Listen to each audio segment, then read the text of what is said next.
Hi everyone, today we're going to talk about reflexive verbs. Reflexive verbs are pretty tricky. In the French language we have what we call regular verbs, we have irregular verbs.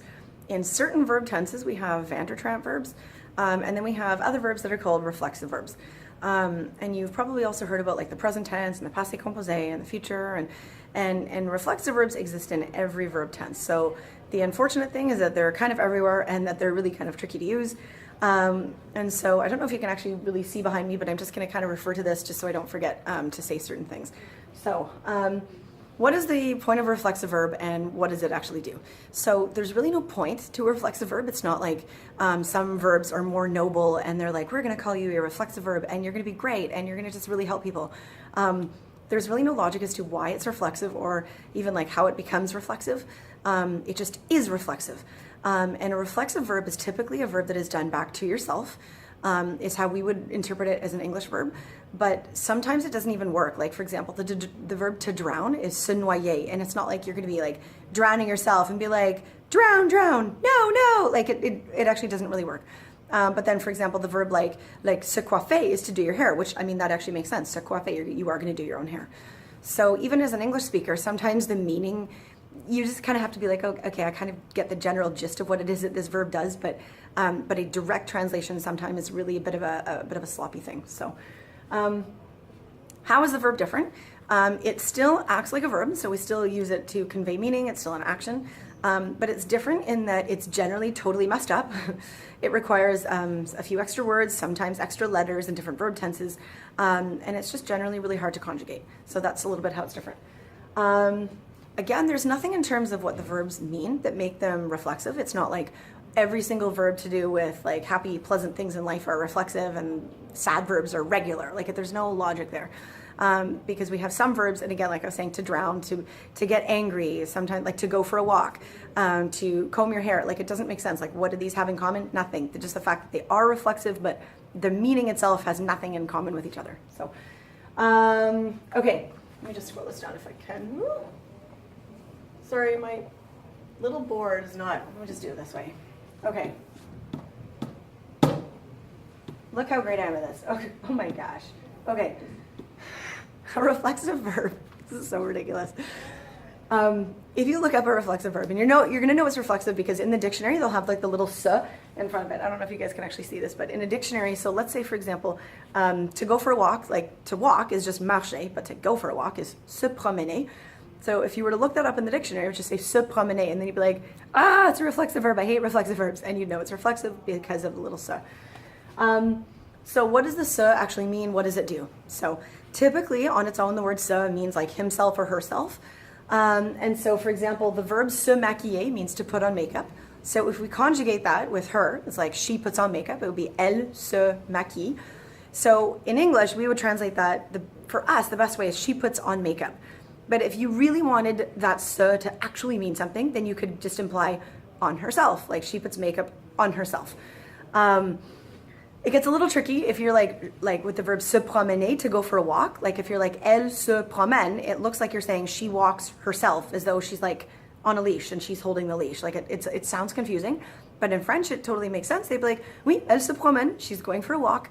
They don't think of it as she is walking herself. So again, although we really want every single word to have a direct English translation, it doesn't always. You just have to kind of think, okay, it's logical to them. It sounds confusing in English, but it's a French term. It's not an English term. So there we go. Okay.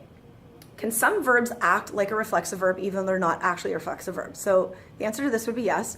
So let's say, for example, the verb regarder is to watch, right? So normally, if I were to say, like, I look at people, je regarde les gens, like I'm looking at people. But maybe I want to look at myself. I would say je me regarde. So by having the me, or even I'll kip it with a se. Let's say he's looking at himself. Il se regarde. Then you're like, ooh, reflexive, I see se. So in this way, it's acting like a reflexive verb, even though typically regarder is not a reflexive verb, se regarder is, because then you're looking at yourself. So if you can make a verb happen to you, then it'll look reflexive, because then you have to have like the me, the te, the se, all of those little words, which I'll get into in a minute. Okay, what happens if I use a reflexive verb, but I don't use the se? So for example, what do I have here? To take a rest. The verb to take a rest is se reposer. And so let's say I want to say, I'm going to take a rest. Je vais me reposer. But if I don't use the me, if I don't, or let's say again, keep it with the he. If he's going to take a rest, il va se reposer. He's going to take a rest. But if I don't keep the se with him, it literally is then just il va reposer. And reposer means to put back down, which I guess makes sense. Like to take a rest, you're going to put yourself back down and not do anything. That's your rest.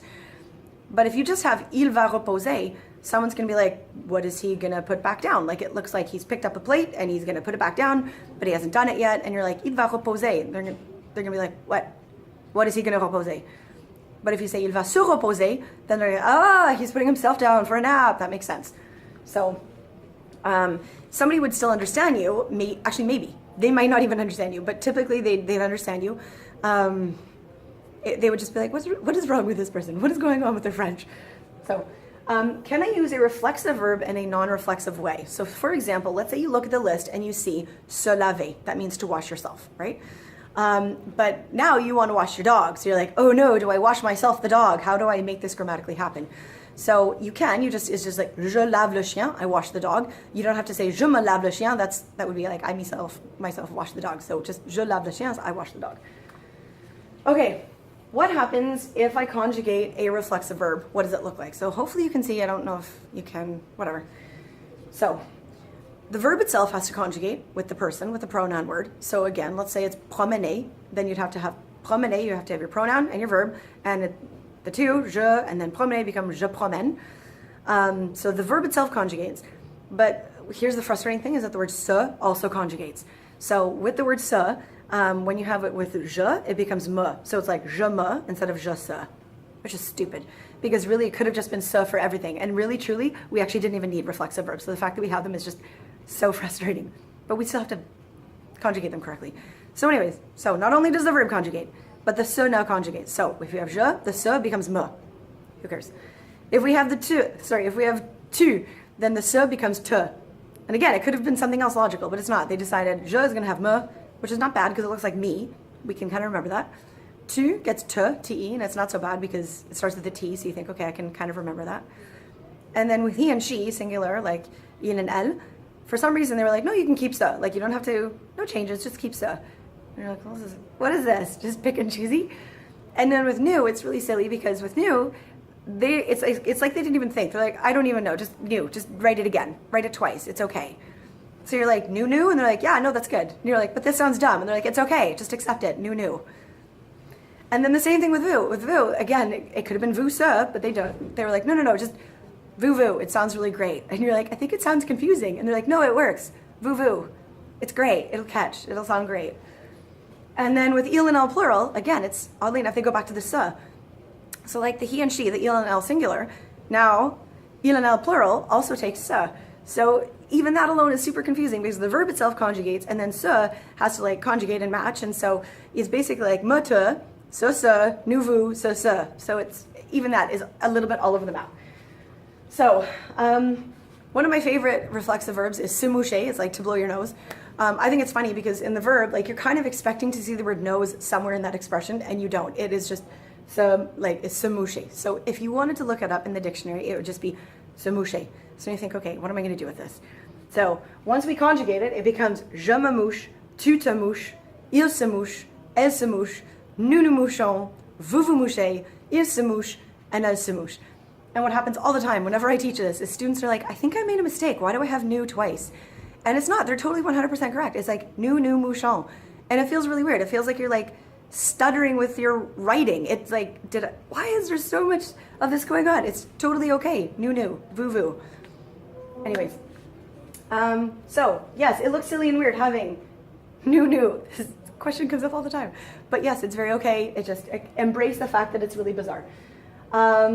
So again, that is the point. Actually, not even the point. There is no point to reflexive verbs. They just are really complicated verbs that we have to manage, we have to deal with. And what's kind of nice, there's a little bit of a nice thing here with the reflexive verbs, is that most of them are ER verbs, and typically they kind of conjugate fairly nicely in the present tense. So that at least is one kind of like saving little grace. What's really complicated is if you have a reflexive verb in the passé composé, because then it actually conjugates like a van der Trant verb. And if you don't know what a van der Trant verb is, that's just a whole category of verbs that are frustrating in compound verb tenses. And again, we'll take a look at that in another lesson.